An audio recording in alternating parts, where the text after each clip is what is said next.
2 weeks ago, I gave an introduction to the topic of the hindrances, the 5 hindrances. The 5 hindrances are very key to what the Buddha had to say about meditation. That meditation really begins to kick in, or can really kind of have a life of its own, a very deep kind of level of concentration and mindfulness and insight. Once the hindrances have been put aside, once a person's not in the grips of the hindrances. And the hindrances are those psychic forces which make it very hard to be present. So when they're operating, people tend to get not so present. They're lost in their thoughts or in their feelings and their concerns. And so it makes a lot of sense then that somehow if we're going to want to be really present and get deeply absorbed or deeply insightful, that we have to somehow come to terms with these 5 hindrances, these 5 forces, so they no longer hinder our ability to be fully present. So they're very important to understand. The 5 hindrances, for those of you who weren't there 2 weeks ago, I'll list them. They are sensual desire, ill will, sloth and torpor. It's the 3rd one. The 4th one is restlessness and anxiety. And the 5th one is doubt. So over the next few weeks, I'm going to go through each of those 5 and talk about them. And today's is the day for desire. So, sensual desire. The Pali, for those of you who care, is kamacchanda. Kama is, like Kama Sutra. It's the same word, kama. So it can have a very strong word in Indian languages. It is a strong word. And in the Buddhist context, it generally means sensual desire or sensual pleasure. It's kind of interchangeable, those two, as far as I understand. And to begin the discussion of this, I thought I'd tell you a little event that happened to me when I was practicing in Burma. Pretty much every day I would go have an interview with my teacher in this little house. And I'd walk in and he'd be sitting. It was basically this big room. You walk into this big room and he'd be sitting in a chair, and walk in and sit down and have an interview. And one day, after I'd been practicing for some months, and my mindfulness was quite strong, my concentration was fairly good. So I was able to track things very kind of precisely as things unfolded in the present moment. It was kind of like having a magnifying glass at my own reactions and responses. And I walked in through his door into his room, and I looked over to my right.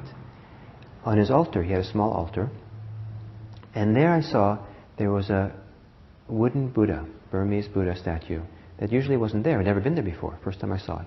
So I turned and I saw it.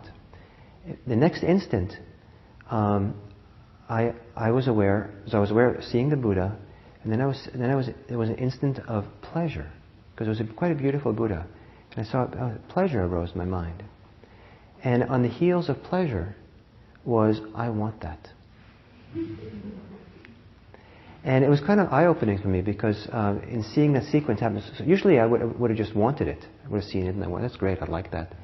But I saw how the wanting was conditioned on the pleasure that I got in seeing it. Now, if I hadn't been quick to notice that, what I could easily have imagined, in other circumstances, I'm sure this has happened for me, where I want something based on the pleasure it gives me, but I don't see the instant of pleasure. But I know I want it. And then I'll rationalize why I want it. A Buddha statue would be great. It would inspire me to get enlightened. I'd have it in my altar. It would be really meaningful for me in my own spiritual life. And, I'd go on all kinds of wonderful, rational, really good reasons why it would be good to have whatever I want. And then the rationale gets confused for the original impulse. And the impulse was simply, I wanted more of that very simple pleasure. So the movement towards pleasure and wanting more is a very common phenomenon for human beings. I'm sure all of you have had experiences of it. So then another story, which people who do a lot of meditation on retreats, probably a lot of people can share this little story, where you're sitting in meditation, the motivation to practice is quite strong, It's a central, maybe at least for the time being of the retreat, maybe for the person's life in general, primary value, primary importance, primary motivation is to practice deeply and well. There's something about that spiritual practice they're really on fire to kind of pursue and go after and do. Beautiful motivation, great inspiration, great aspiration, operating. Perhaps the person has put aside a lot of things, maybe sacrificed a lot of things, in order to be able to be on that retreat, and now they're finally kind of applying themselves. They wanted for years to really do this, and they're really, really doing well. They're chugging along. And they're sitting there meditating, and in the more dramatic forms of the story, the person is feeling like they're on the verge of enlightenment. Things are going so well. This is it. Just any moment it's going to happen. And then the lunch bell rings. And then the desire for lunch arises.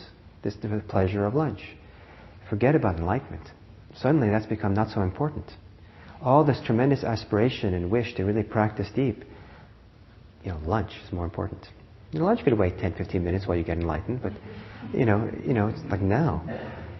A person can have very powerful aspiration, something is a motivation for their life, and then be derailed by sensual desire, wanting a comfort or pleasure in some way. And I'm sure you all have your own story of how that's happened in your life. It can happen just as simple as, sometimes it's very innocent. It's very nice, some of the pleasures we can have, but they can derail deeper motivations, deeper wishes we have for what we want to do with our lives. It can be as innocent as, lingering in bed longer because it's a cold morning and it's really warm there and so cozy and just really nice to be there and lay there. And, and the consequences might be that you feel harried and rushed as soon as you do get up because you have to get everything ready and out the door and to work. And you realize the consequence, the cost. You probably wouldn't, if you really took in the cost, you might not want to linger there, but it's not so nice, just we hold on.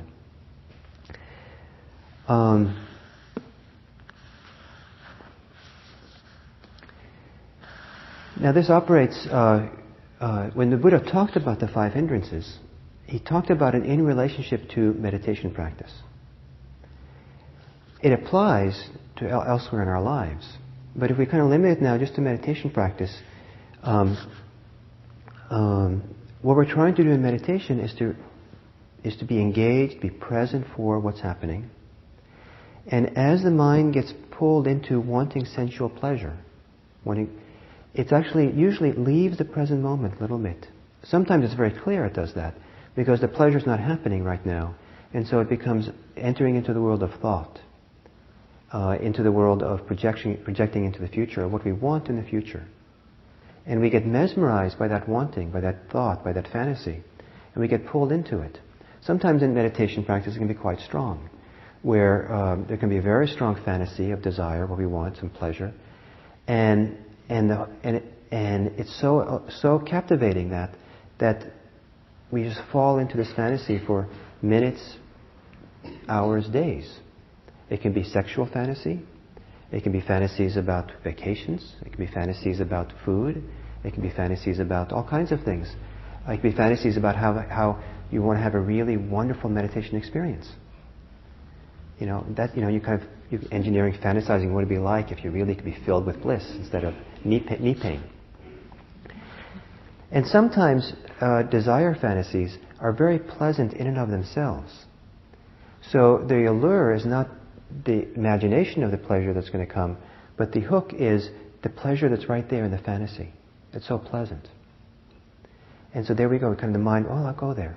And I've known some people who've actually come to me and said in an interview, talking about their meditation practice, and said, I had a kind of hard morning, and I felt like I deserved to spend the afternoon in fantasy. I kind of like take a break and rest after a while. There was actually a choice. It wasn't just simply kind of being, unconsciously hooked. There was a choice made. I'm going to go there and get, for my comfort.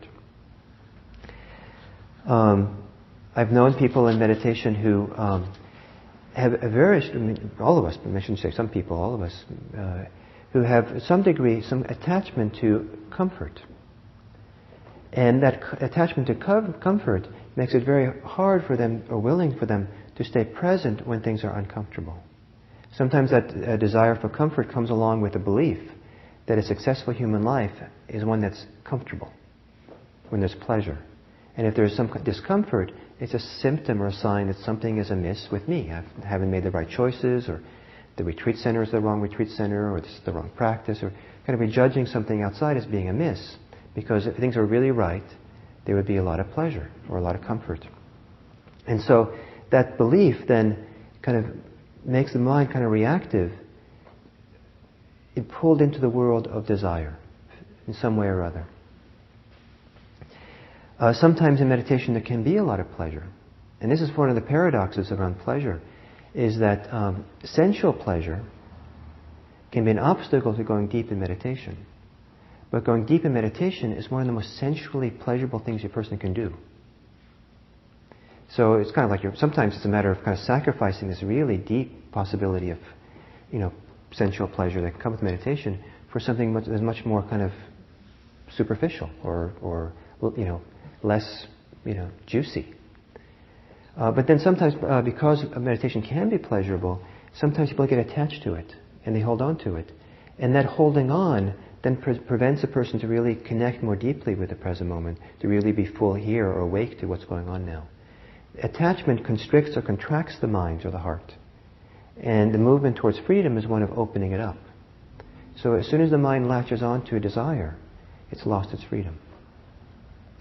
So it's very common for people to say, well, what's wrong with sensual pleasure? When we talk about the hindrance of sensual pleasure. And sometimes you read Buddhist texts, and it seems like the Buddhists, some of these early Buddhist texts, they're just party poopers. They talk about the dangers of sensual pleasure and renouncing sensual pleasures, and sensual pleasures are the enemy. And language can be pretty strong. And then people, what's wrong with sensual pleasure? There is nothing inherently wrong with sensual pleasure. And you're not expected not to have it anymore or to push it away. But when a person is trying to meditate, or a person is trying to follow through on some very deep intention and motivation in their life, and sensual pleasure keeps derailing them, then they have to come to terms with that sensual pleasure. They have to kind of somehow deal with it so that it no longer gets in the way, no longer derails them. When we sit in meditation, even the most innocent form of sensual pleasure can be a very simple derailment from this razor's edge of the present moment. And so people who meditated a lot have to be very keenly attentive to how the mind slips off that edge into the past, into the future, into fantasy. So if meditators are constantly dealing with it, maybe you can forgive them a little bit for sometimes talking very strong, having strong language about the sensual desire. It's the enemy or the problem. But it's still something you have to deal with and negotiate. There's a teaching from the Buddha where he talked about if you have a white cloth that's completely soiled, completely dirty, and if you throw a little more stain on it, dirt on it, you can hardly tell because it's so dirty already. But if you clean it, get it all white and bleached and all white and clean, then if you put a stain on it, it's noticed right away. It becomes a big deal. When the mind gets purer and purer, stiller and stiller, more and more free in meditation, or in any kind of situation, we tend to notice the consequences of attachments, even very subtle ones, in ways we wouldn't if the mind is really busy and kind of caught up in attachments. There's a saying that we are so distracted by distractions we don't even know we're distracted.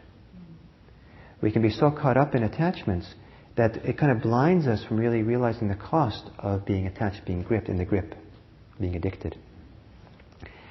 So as the mind gets stiller, calmer, freer, it tends to be increasingly sensitive to things that are not a big deal in daily life. But as you try to gain closer and closer to that moment of freedom, or that moment of being open, it becomes a bigger and bigger deal for the psyche. And so we have to learn how to recognize this hindrance of sensual desire. Not sensual desire, but the way that sensual desire can be a hindrance by the way we get caught by it, get pulled into its allure and world. Now, outside of meditation, and sensual desire can be a huge issue. Sometimes sensual desire, and I don't think some people realize the tremendous power of sensual desire because it's derailed their life. People who have addiction issues in their lives, sometimes their lives are ruined because of their addiction. At the root, a desire for comfort and pleasure. Confusion sometimes that pleasure is happiness. And so the pursuit of some kind of pleasure that comes from some kind of addiction is trying to fill some deep need for happiness or well-being or something that's lacking. And it's ruined many lives.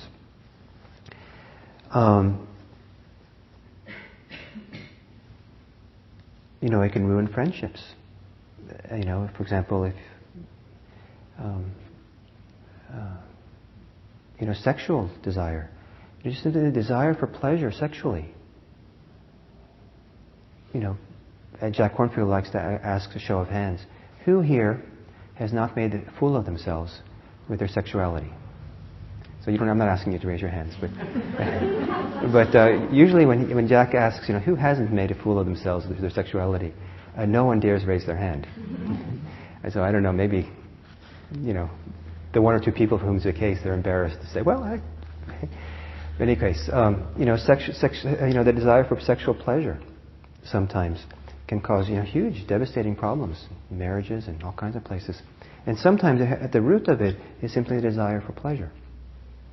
There can be other motivations going on, but sometimes just that simple. And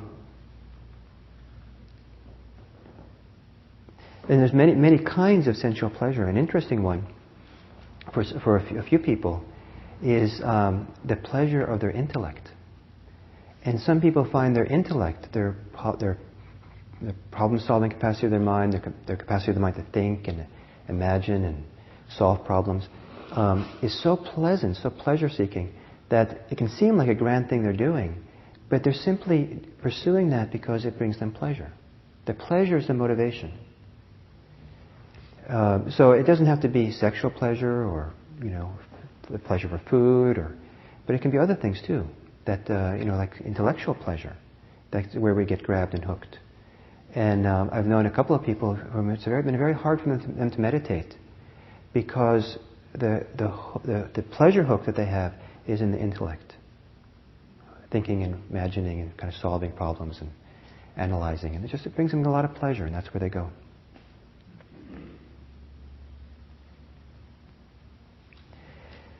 The pull or the attachment to desire, to sensual pleasure, has a cost, can have a cost. And some of the costs are, for example, there can be the cost of exhaustion. I've been in the grips of various kinds of desires for sensual pleasure, and when I kind of finally came out of it, I found myself exhausted and tired. A small example is, used to be when I was quite a bit younger, I loved going into bookstores. And I noticed when I left the bookstore, I was wiped out. It's because I wanted all those books. I would go see title, I like that, I like that, I like that. But I didn't have any money when I was young, so I couldn't buy them. It didn't make sense to buy all these books. I couldn't even carry them out. I wasn't strong enough. But, just that wanting. I didn't even know that I was wanting so much, but just wanting. That's good, I like that, And I've known people who've gone to IKEA and left exhausted. Now, I don't know all the causes and conditions for that, but I wonder if it's a little bit the same thing. Kind of like, should I get this? Should I get that? This one, that one? It's kind of the desire operating. There can be a tension around desire. It can be very strong, it can be very subtle. Sometimes desire is appropriate to pursue, sometimes it's not. And that tension can be a tremendous cost on the human being. Sometimes desire can be alienating. If we pursue desire too much, we certainly alienate ourselves from the present moment. Usually desire has to do about something that's not present. It can be, something that may be in the future, a few seconds or a few minutes, a few hours. And to be caught up in the future thinking. Or to hold on to a pleasure that's here doesn't allow us to kind of be flexible enough to see how things are changing, to be open to what's happening. So there's kind of an alienation that can happen. And some people who are really in the grips of strong desire find themselves very alienated sometimes from themselves. If the attachment is towards something external, and we're consumed with that external thing over and over again, then kind of lose touch with ourselves. Desire can also keep us on the surface of life. It can be kind of superficial. Sometimes when we want sensual pleasure, as wonderful as it is, is not that profound. It's pointed out often that sensual pleasure can be quite brief. And in some situations, the results, the consequences are forever. Take a long time to repair, And things that bring happiness can bring a lot longer satisfaction than sensual pleasure.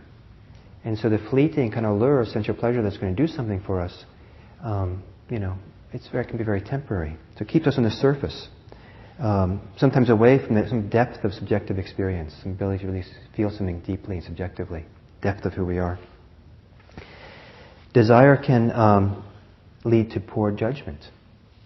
And sometimes that grip, we don't see things clearly. And we make choices we'd rather not have made. Going shopping and coming home with something that you hadn't intended to buy. This is one small example that some people have.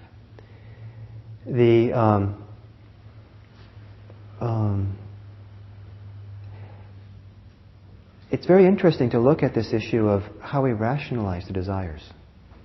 Because I think sometimes people make huge philosophies that can have a lot of good reasons why we want to do something, when at the source, it's just simply desire. But those rationalizations sometimes are based on a poor judgment.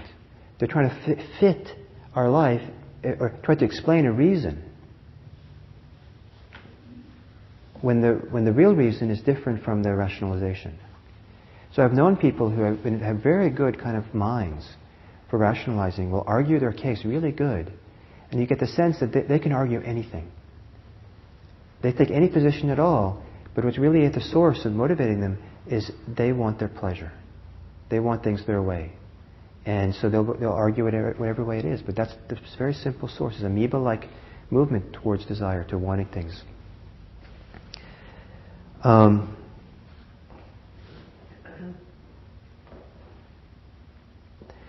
Now, part of things that gives desire strength is that it is sometimes hooked or linked to other forces, needs in our psyche. So I saw this once many years ago when I was hitchhiking in Denmark. And this Dane picked me up and he asked me, what I wanted to do or something, of my life or something. And I started telling him, I went through a list of all the things I wanted to do. I wanted to practice Zen. I wanted to study Sufism. I wanted to study Aikido. I was going to do yoga. I wanted to study organic farming. I kind of going through his litany of all these desires. And at some point, he turned to me and said, "You have a lot of desires."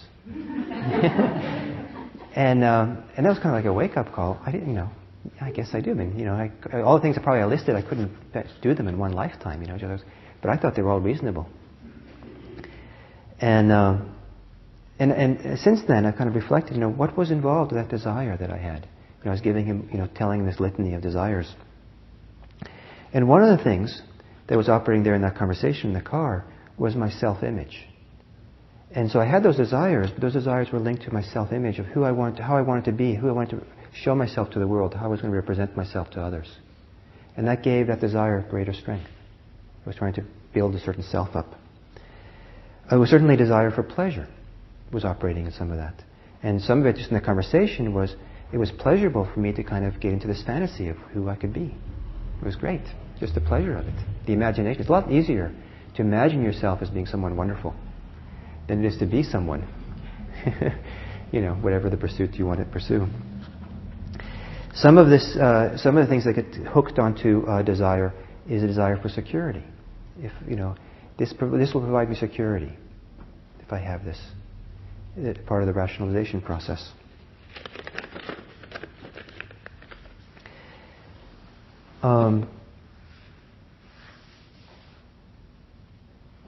Now, in looking at desire, sensual desire, desire for comfort,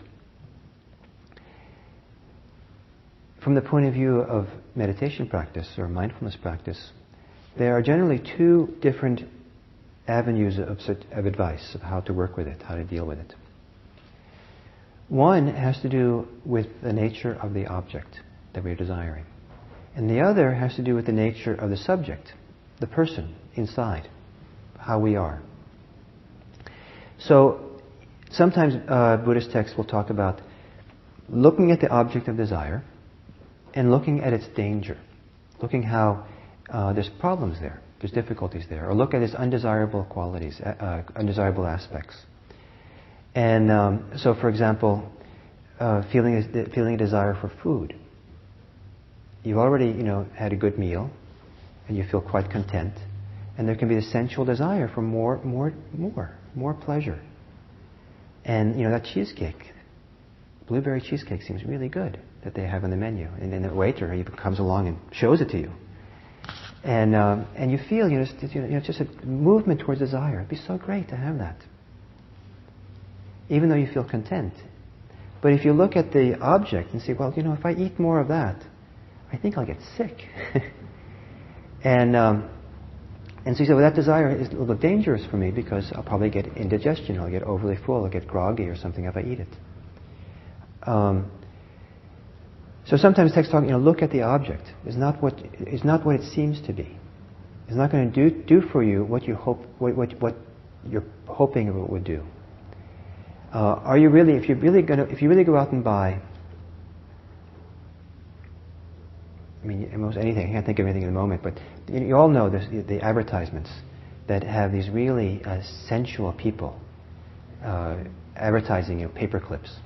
And the the association is that if you buy this paper clip, you can be one of these kind of, shiny people, beautiful people, and fleshy people, and so there's an association there, and paper clips. What's the association with naked bodies and paper clips? But and so somehow you realize, if you really think about it, you realize, wait a minute, that's not going to do it for me. Even if I carry the paper clip on my shirt pocket, and show people that I have paper clip, it's not going to do it. So to see somehow the danger, or see some of the problem, or see the superficiality of what we were trying to pursue in the object. The other kind of avenue is to look at more at ourselves more deeply. One way to do that is actually turn the attention away from the object and understand what's going on inside of us. One of the things we can understand is that we have misunderstood the object. We're projecting onto the object. We're assuming that the object is different than what it actually is. And we can see that projection operating. And if your mind is really quiet enough and sensitive enough, you can see how the mind conjures up an image, conjures up a projection, a fantasy that is not actually out there in the world. Sometimes you see it after the fact. Sometimes on retreats, the story I told of having a kind of a sexual attraction to a woman on a retreat. And then realizing at the end of the retreat, when we broke silence and I heard her speak, that she had a French accent. And I realized at that moment, my whole fantasy was based on her being an American. And I saw at that moment how much I projected onto this person. The person wasn't what I thought she was. So sometimes we can start seeing the nature of our projection, the nature of how our thinking works. But you have to have a sensitive mind to see that. Sometimes you turn the attention around, and rather than focusing on the object of desire, you focus on what it feels like to be desiring. What does it feel like to be in the grips of desire? The impulse, the leaning forward, the contraction, the sense of thirst, the sense of sometimes I felt desire. The image of a panting dog kind of works for me sometimes, the way desire feels. And what does it feel like subjectively? To turn the attention around. And that's one of the ways to take the compelling quality of the desire away. As long as we're focusing on the object, there isn't the kind of presence of mind to counter the compelling force of very strong desire. But if you turn the attention around and look at the compelling nature itself, then sometimes it can lose its grip on us. So to train ourselves, turn the attention away from the object. Not because the object is bad, but rather to really get to know what's happening inside of us, to feel it within ourselves, to sense it and feel the texture of desire, sensual desire. Sometimes in turning inwards towards ourselves, we have to understand some of the other forces that are linked to that sensual desire. When it can be linked to the drive for security, or the link to the drive to recognition, or the link to the drive to overcome our loneliness or our sadness. Sometimes there are psychological holes or psychological issues that are trying to be fulfilled by pursuing the sensual desire. I like it, the word wanting in English is very nice in this regard, because we can say the soup is wanting salt. And what it means is that soup is lacks salt. It needs more salt. Wanting sometimes refers to a feeling of lack and emptiness. Not always, but sometimes. And sometimes desire, when it's a little bit amiss, is trying to fill an emptiness or hole inside of ourselves.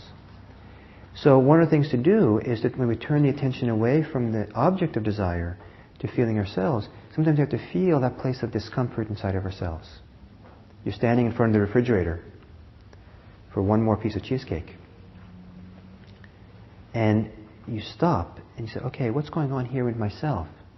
And you realize, I'm feeling really lonely or sad or empty. And then let me sit on the couch and just sit there and feel that. And feel what it's like. And that's one of the principles of mindfulness, is when we feel some kind of emptiness or discomfort like that, is we figuratively sit down in the middle of the discomfort. Place yourself in the middle of it and feel it and sense it, and somehow develop a kind of strength or freedom in the midst of it that can be quite healing of it. So for example, feeling lonely. To place ourselves in the middle of loneliness is to inhabit the loneliness. And loneliness is an activity. And so when we sit ourselves in the middle of it and notice it and feel it, that activity begins to relax. And so perhaps it goes away. But a wise life, from Buddha's point of view, is one that learns to turn around and really feel honestly what is happening here. So that's another avenue of how to deal with the hindrance of sensual desire, is to go and feel the psychological forces that are linked to desire and that are giving it fuel and power. No one's expected not to have sensual desire. This is completely, normal part of human life. But if we're trying to follow through on some deep aspiration, deep wish, like for example in meditation, then we need to somehow learn how to overcome its allure. When a person has become familiar with desire and knows it well, then it can be enough just to use mindfulness on it. You feel the desire arising, and you turn your attention to it and say, desire, I see you. Wanting's happening. Wanting. If you can see desire clearly, you're no longer in the grip of it. It might still be there, but you are not the desire anymore. You're not in the grip of it. So we practice mindfulness. Desire, I see you. And we really see it, look at it head on. And seeing it also implies really feeling it. Feeling it in the body. What's desire like? So really to be clear about it. At some point, as meditation practice deepens, the deep satisfaction of being present, of being settled and concentrated, clearly is more satisfying than any thought, any movement towards sensual pleasure that the mind might want to conjure up to take you away from the present moment. And that's a beautiful moment in practice where you're really clear, it's so much more satisfying to go in the direction of peace. And it's so clear that it's an easy choice to make. There I go. Desire arises, I just go there. But the mind has to be somewhat settled and pure in order to have that juncture and be able to just choose that so easily. At some point in meditation is strong, there's no tendency for desire to rise at all. Sensual desire to arise. It just no longer has any grip on the psyche at all. It's not going to arise when the concentration is deep. However, as people come out of meditation, out of concentration, sooner or later, the pull for sensual desire will reassert itself and becomes an issue again. And so then, coming back into normal life, then the person needs to learn how to be wise again about how to work with this amazing force that arises when sensual desire. And to be able to see when the pursuit of sensual desire is wise, useful or appropriate, and when it's not wise, when it's inappropriate, when it actually causes more difficulty for us, keeps us in bondage. And then to learn how to have the strength to choose the appropriate direction to take. Meditation practice, or Buddhist spiritual practice, involves having the capacity to let go. But that capacity to let go has a lot to do with having some capacity of inner strength. So letting go is not something kind of casual, something that makes you weaker. There has to be a lot of strength. A strength of character, a strength of force, a strength of intentionality that allows us to follow our aspirations, our deepest wishes, our deepest intentions. So it's not derailed by all kinds of things, including sensual desire.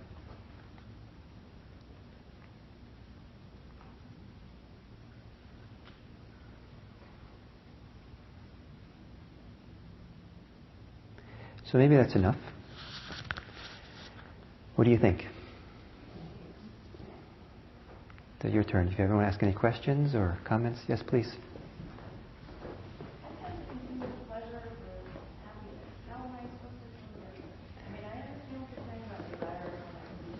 Right. So,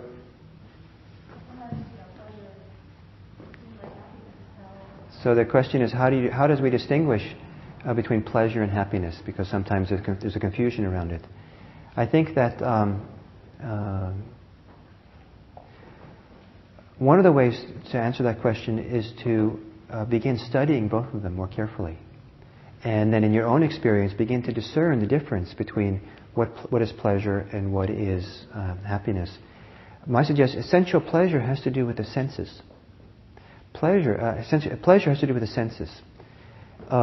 Happiness has to do with the heart, with something more deeper inside.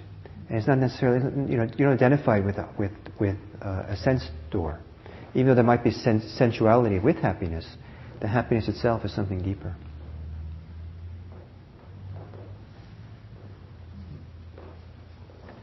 Yes? If you could please use the mic.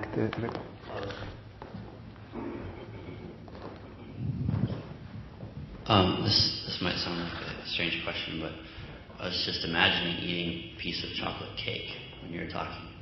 And I'm trying to figure Mark, out can how you turn it down a little bit, Mark? You can go too loud, the volume. Because you're holding it. Okay, please. How I would eat that piece of chocolate cake without feeling a sense of desire in myself. Maybe you could talk about that. But How deep without desire? How do I eat a piece of chocolate cake without feeling some sense of anticipation or desire for that flavor or the taste, the pleasure that's going to come to me? Remember that it's okay to have sensual desire. This is not, we're not trying to trash all sensual desire. But we have to have some freedom and wisdom about when to pursue it, when to act in it, and when to be able to pull ourselves apart from it. So, to want to have the pleasure of a chocolate cake, it can be innocent enough if you're, not already stuffed. And so there might be anticipation of the pleasure it brings, and that kind of motivates you, and it could be fine to do that. But also it's possible to have pleasure without having desire. So, so someone puts chocolate cake in front of you and says, please eat this. And so you eat it. And there's no desire particularly for it, but you're eating it. And it's very pleasant, very pleasant. It's very nice to feel. You go out to the beach one day and you see the sunset, and it's very pleasant to see. And you're just enjoying it. There's a lot of enjoyment. But there's no, clinging or no attachment or desire or drive to have more sunset. It's just what's happening. So, so one of the things for you to do then is to explore next time you have chocolate cake, if you can distinguish between just having the pleasure in and of itself versus wanting more pleasure or wanting the pleasure. I've eaten cake. I've eaten, and I've noticed sometimes where, I'm putting one fork in my mouth. It's in my mouth. I start chewing, and my desire is operating so strongly that I'm already leaning forward to get the next bite and not really noticing the pleasure that's there. So sometimes the desire for sensual pleasure ruins itself because the drive is so strong that we don't even notice the pleasure that's actually happening. So I don't know if that's helpful.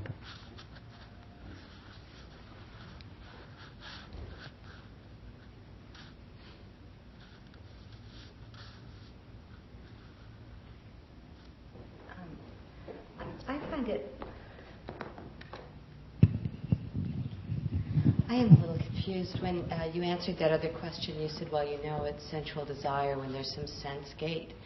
And yet in your talk, you said that intellectual desire can be sensual desire. And you talked about, advertising appeals and things. And often those are to ego things or image or status or insecurity and fear, not really to you will feel more sensual pleasure. Right. So it strikes me that those things could still very much get in the way of practice. They are a form of desire, but I don't see how they're sensual desire. Good. So the first one, intellectual pleasure, in mind, Buddhism posits 6 sense doors. And so usually in English we talk about having 5 senses. And so Buddhism posits a 6th one. And the 6th one is that sense, that organ of perception that picks up what goes on in the mind. So that's why there can be, intellectual pleasure, pleasure in the mind. And the second issue about distinguishing desires which have to do with sensual pleasure and desires that have to do with other things.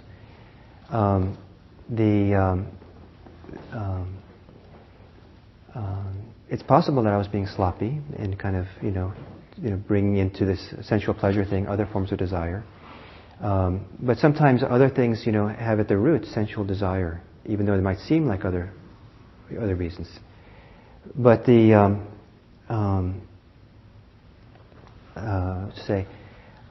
what I tried to do in the talk today was to stay true to which I apparently didn't do a very good job at.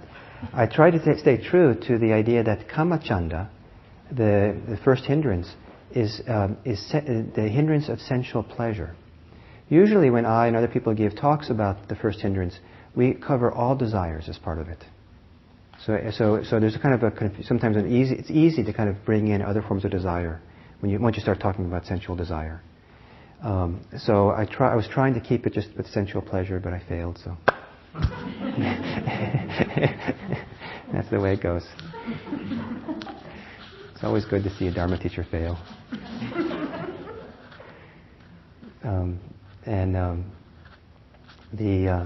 But I think that remember that when it's being taught in Buddhism, when the traditional Buddhist teaching around the 5 hindrances have to do with meditation practice, and there's seemingly something about sensual pleasure which becomes a greater hindrance in deep meditation than desire for more abstract things. Because probably more abstract things are more easy to let go of to some degree. But even the idea of identity, of self-image, kind of falls away as a concern. But there can still be an allure for sensual pleasure in deep meditation.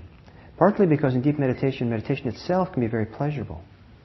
So it can be kind of like the very thing that's supposed to free you from pleasure brings you so much pleasure that it keeps you hooked to it. Yes? I've noticed that... Please wait a moment, please. One of the reasons we use the mic, there's 2 reasons. One is that there's a fair number of people here who use the hearing assistant devices, and they can't hear the question unless we use the mic.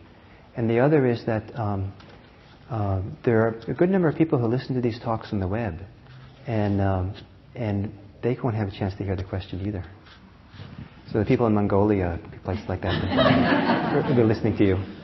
Now I have stage fright. I know.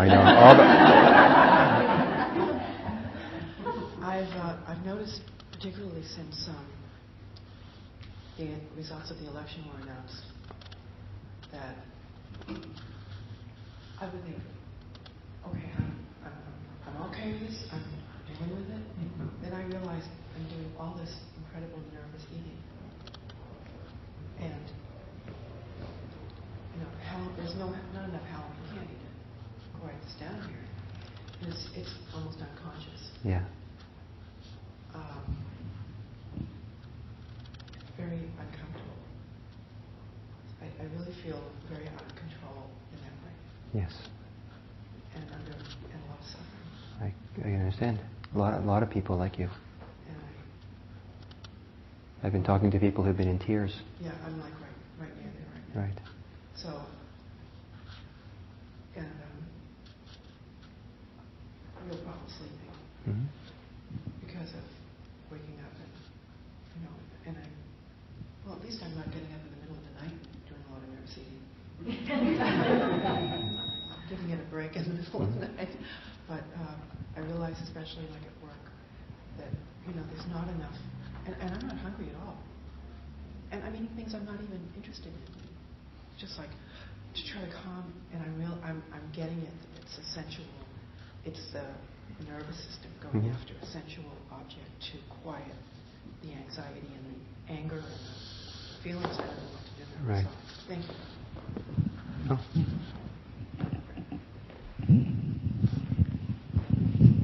So we should maybe stop. I've talked to a number of people who've been very distressed about the election, and what I'd like to offer it, maybe some risk at offering it, but I'd like to offer it, is that when there's really strong reactions, for example, around almost anything, there's also an opportunity there. And there's also a very important one, that we have very strong reactions because of very deep things within ourselves. It's touched something really deep and very important. And it can be a variety of deep things it's touching, some of them which may be beautiful and important, and some of them which might have to represent a certain level of attachment. And the opportunity, when the stronger the reaction is, the greater the opportunity is for self-discovery, and to really understand what makes us tick and what makes us work. The suggestion in Buddhism is that the Buddhist practice is that it's not necessary ever to lose our peace. Mahatma Gandhi, who fought the British, seemingly was always at peace, and he was a very effective fighter for independence of India. What is it that causes us? What causes us to lose our touch with some deep, abiding sense of well-being and peace? So the greater that we lose that, the greater and there's good reasons for feeling a lot of anxiety now. The greater the opportunity is for self-understanding, and so to use this as an opportunity again to turn away from the object, at least temporarily in a wise way, to really take advantage of this, to really understand the depths of what we're holding inside of our own hearts, what's there, and hopefully in doing that, then all of us can be more effective when we do choose to get involved in the public sphere again, whatever way we want. So I think it's very important what's happened, and I hope that those of you who find it, those of you for whom this is relevant, will find wise avenues of self-discovery at this time. So thank you.